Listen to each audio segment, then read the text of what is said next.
पर मैं बैठ जाता हूं अनशन के ऊपर, आदरणीय केजरीवाल साहब बैठ जाते हैं, बहन किरण बेदी जी हैं, प्रशांत जी हैं, हम सब लोग जवान हैं, हम लोग वहां पर बैठ जाते हैं। उनको अन्ना हजारे साहब को बचाना जरूरी है, अन्ना हजारे साहब को बचाना जरूरी है, और इसलिए भी क्योंकि उनसे जन सैलाब की भावनाएं जुड़ गई हैं, और न सिर्फ रामलीला मैदान में बल्कि देश भर में, और ये बहुत ही चिंताजनक बात है।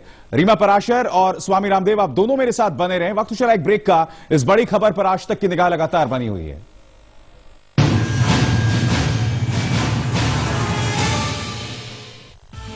आज तक रात 9 बजे के प्रायोजक थे न्यूट्रीचार्ज, हेल्थ सही तो लाइफ सही। चाय के लिए जैसे आप 24 घंटा एयर कंडीशन में बैठने वाले लोगों को उनका दुख क्या पता चलेगा? उतने अधिकार लोक आयुक्त को दे दो।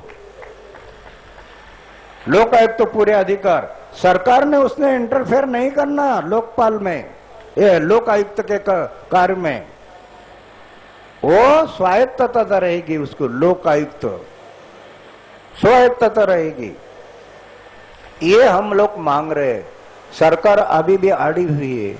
और अगर लोक आयुक्त नहीं बना तो भ्रष्टाचार इस देश से कभी मिटेगा नहीं। और ये 3 मुद्दे जो है उसको लेकर अभी भी सरकार की मंशा नहीं है, उनकी नीयत इसमें साफ नहीं है। लेकिन मैं तो अभी तय किया है,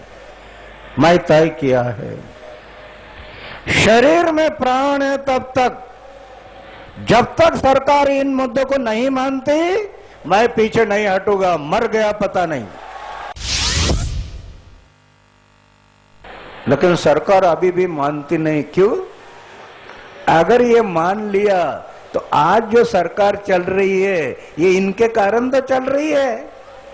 जनप्रतिनिधि और अधिकारी दोनों की साठगांठ हो गई, और दोनों भी ये पैसा, जनता का पैसा बंटवारा कर ले रहे, बंटवारा कर तू इतना मैं इतना।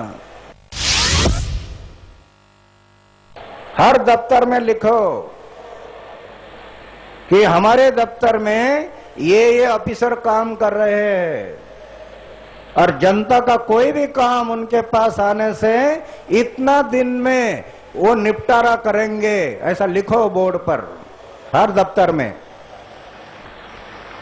अगर उन्होंने नहीं किया तो लोकपाल उसको पनिशमेंट देगा। सिर्फ पनिशमेंट नहीं देगा, नौकरी से भी निकाल देगा।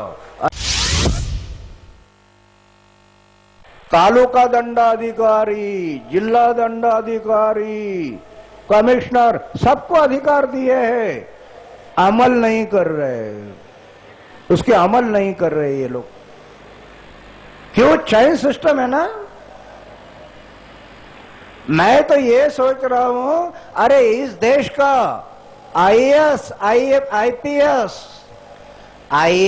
आईपीएस अफसरों ने दिल में लाया कि इस देश को बदलना है।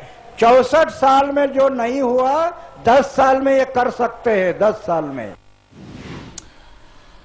इस शख्स की वाणी में वही ऊर्जा है, मगर उसके चेहरे पर जो तेज है वो लगातार कम होता दिखाई दे रहा है।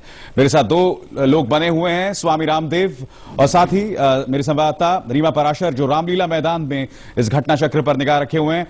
स्वामी रामदेव, आज आपकी उनसे मुलाकात हुई थी। हम जानते हैं कि जब भी वो आते हैं तो उनमें एक ऊर्जा जरूर दिखाई देती है, मगर हम उनके चेहरे पर लगातार हम देखते हैं कमजोरी बढ़ती जा रही है। आपका खुद का क्या आकलन था जब आप उनसे मिले? देखिए, शरीर पर तो इतने दिन का अनशन का असर होना लाजमी है, लेकिन उनके भीतर हौसला है, उत्साह है, और उनकी इस हिम्मत के लिए हम उनको साधुवाद देते हैं और उसको दाद देते हैं। लेकिन आखिर शरीर में उम्र का भी एक तकाजा होता है।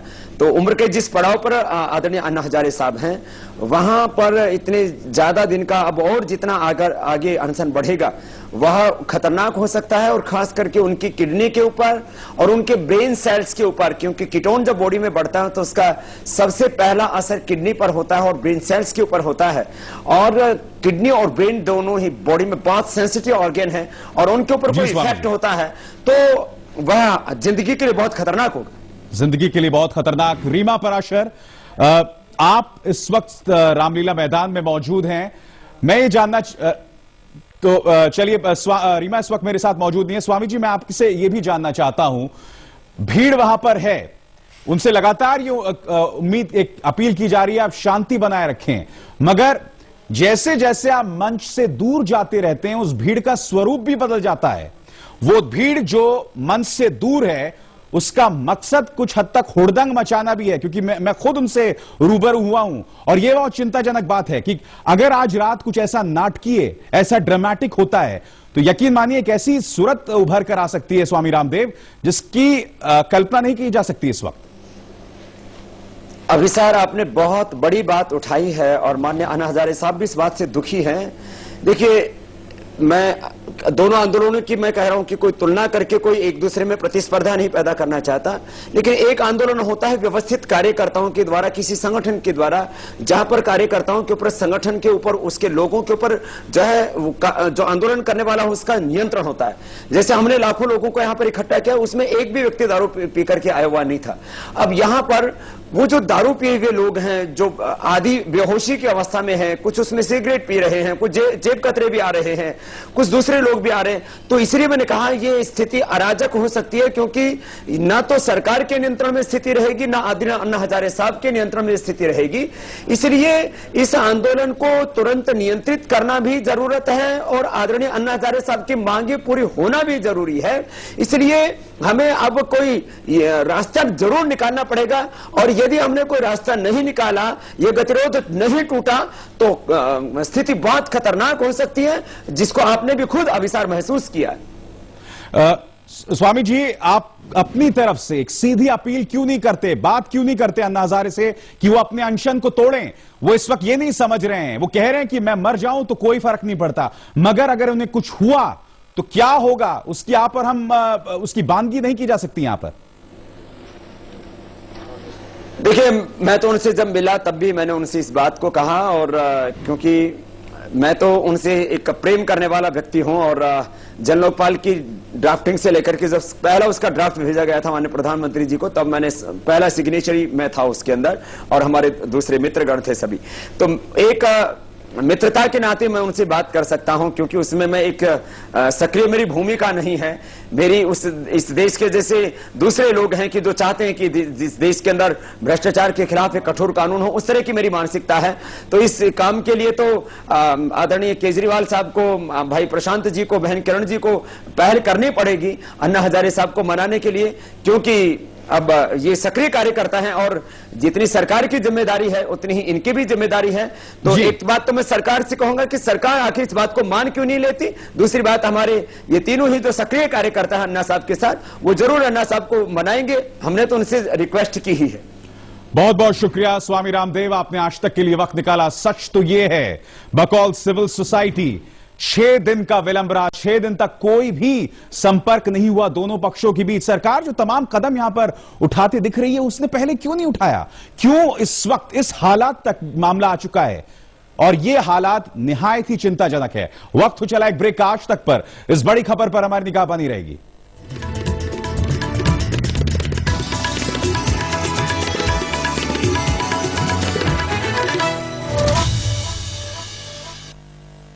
कोई नहीं लाया, कोई भी नहीं आया।